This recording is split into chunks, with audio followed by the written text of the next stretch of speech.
Thankfully in America, we still have the power to use our voice, to rally, to protest, and to gather peaceably on any issue. We also have the right to a free press and a patriotic duty to petition our government for a redress of grievances. However, according to some elected representatives, lawyers, and think tanks, there are limitations to the First Amendment. Introducing the Homegrown Terrorism and Radicalization Act of 2007. There can be no doubt the internet is increasingly being used as a tool to teach and radicalize Americans and legal residents. These people no longer need to travel to foreign countries or isolated backwoods compounds to become indoctrinated by extremists and to learn how to kill neighbors in our communities. On the contrary, the internet allows them to share violent goals and plot from the comfort of their living rooms. A problem with the President's own recently released National Strategy for Homeland Security tells us is here and is not going away. How we address violent radicalization while respecting the Constitution in the process is not easy. There is no magic pill or rule book or law that will fix this, but there are steps to take. Representative Reichert and I are co-authors of H.R. 1955, the Violent Radicalization and Homegrown Terrorism Prevention Act of 2007. One of the things that we have discovered is that some of the methods used by both our homegrown extremists as well as international extremists are the same. By trying to appeal to a closed group that is create a closed environment, they help influence the process of radicalization, as has been described earlier. Some of these are conspiracy theories that present a closed view of the world, such as blaming 9/11 as in part of an outside job or a job by outside groups such as the U.S. government, let's keep going, or Jews, etc. Some of these are pro-Iraqi insurgency videos. Some of them are media portals that people can enter into. We are creating a new center called Wired Trust that not only will advise the industry how to find dangerous content and people and movements on their networks, but to police them, to report them to law enforcement and to organizations that need to do something about it. And if they don't know how to do it, we'll do it for them. That will launch in the spring to make it easier. We'll train them how to do it, give them technologies to make it easier, and spot high traffic sites where you know there's something going on, whether it's child predators, sexual content, or radical groups, because there really are no different. We need to make sure that teachers and others understand the difference between truth and misinformation and hype, whether it's martinlutherking.org as really a hate site, or saying that the Holocaust never happened, or any of the other sites that make radicalization look like its core and will attract young people who are bored with technology and money in upper middle class neighborhoods, kids who never would have been exposed to this otherwise, who are not Muslims, who are not normally interested in radical groups, who see it as a way to become included, a way to become famous, a way to become in, a way to find a place to belong.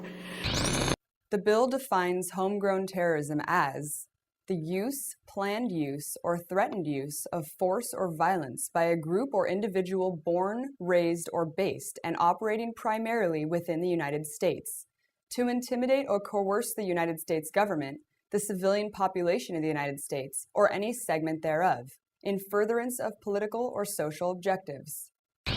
The broad definitions allow for new laws that can be passed that can basically equate social justice activism, civil disobedience, to terrorism in some ways. So in the past, if someone got charged for blocking a street and they got charged for disorderly conduct or obstruction of governmental administration, now, after this commission is done, if new laws are passed with the broadness of the definitions, the feds can now say, well, wait a minute, you threatened the use of violence or threatened the use of force. And that by itself can mean that we can now charge you with federal terrorist crimes because we don't agree with the type of demonstration that you were doing. We don't agree with the point of view that you were having. So it's the broad baseness, the breadth, the scope of the inquiry, which is really threatening for potential activists, people concerned with social justice issues and civil libertarians, something that people should really be concerned about. So what happened to this legislation? It passed in the House of Representatives by an overwhelming 404-6 vote, but widespread opposition forced the Senate to shelve the bill. And as of June 1st, 2008, no vote was expected during the current legislative year. The good news is that widespread opposition halted this bill from being passed in the Senate. This proves that our voices can make a difference, and we can do it again. Unfortunately, even though the bill got shelved, it doesn't mean that a similar bill can't go through. Furthermore, Senator Joe Lieberman, chairman of the Homeland Security and Governmental Affairs Committee, has taken matters into his own hands by declaring homegrown terrorism a grave menace and has already taken action to make YouTube censor its content. Additionally, individual states seem to be taking matters into their own hands regarding homegrown terrorism. In February of 2009, an internal report distributed to local law enforcement by the Missouri Information Analysis Center outlined certain criteria by which to identify potential militia members. This all sounds well and good, but it might not be what you expect. If you or anybody you know support former presidential candidates Ron Paul, Chuck Baldwin, or Bob Barr, then you could be classified as a radical militia member. Do you know anyone with an anti-war, anti-abortion, or anti-Bush bumper sticker on their car? What about pictures or cartoons displaying anti-government messages? Do you know people that talk about certain films like Zeitgeist and America Freedom to Fascism? All of these constitute a threat according to the state of Missouri. Oh, and did we mention that knowing your rights and the Constitution or being a member of the Campaign for Liberty also categorizes you as a risky suspect?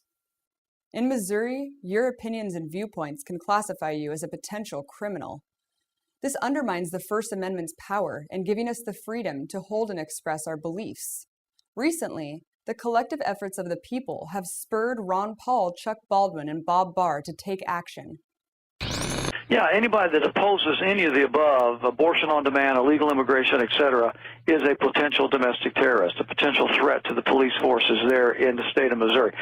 We have sent, the three of us, Ron, myself, and Bob, have co-signed a letter to the governor and to the respective parties in Missouri, demanding that they repudiate this report and apologize to the supporters of those who voted for us.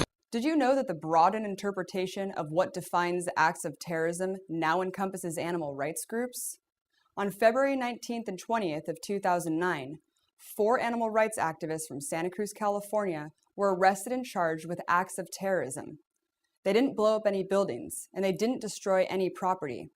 The FBI lists the following incidents: protesting outside the home of a professor and accusing him of being a murderer of animals.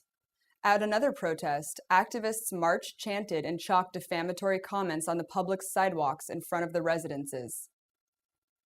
Another protest, a group of 5 or 6 activists allegedly attempted to forcibly enter the private home of a University of California researcher. Flyers titled "Murderers and Torturers Alive and Well in Santa Cruz July 2008 edition" were found at a local coffee shop. They listed the names, addresses, and telephone numbers of several researchers. The flyers said, "Animal abusers everywhere, beware. We know where you live, we know where you work, and we will never back down until you end your abuse." Although some may disagree with their method for exercising their free speech, they were charged as terrorists and now face 10 years behind bars under the 2006 Animal Enterprise Terrorism Act. The only actual allegation of criminal activity is the mention of an alleged forced entry or trespassing. Everything else is protected under our First Amendment rights. So the question is, are these animal rights activists being charged because they really are terrorists? Or are they being charged because the powers that be want to instill fear and set an example for the rest of the nation? Unless we act now, the list of American citizens charged as being terrorists will only grow longer.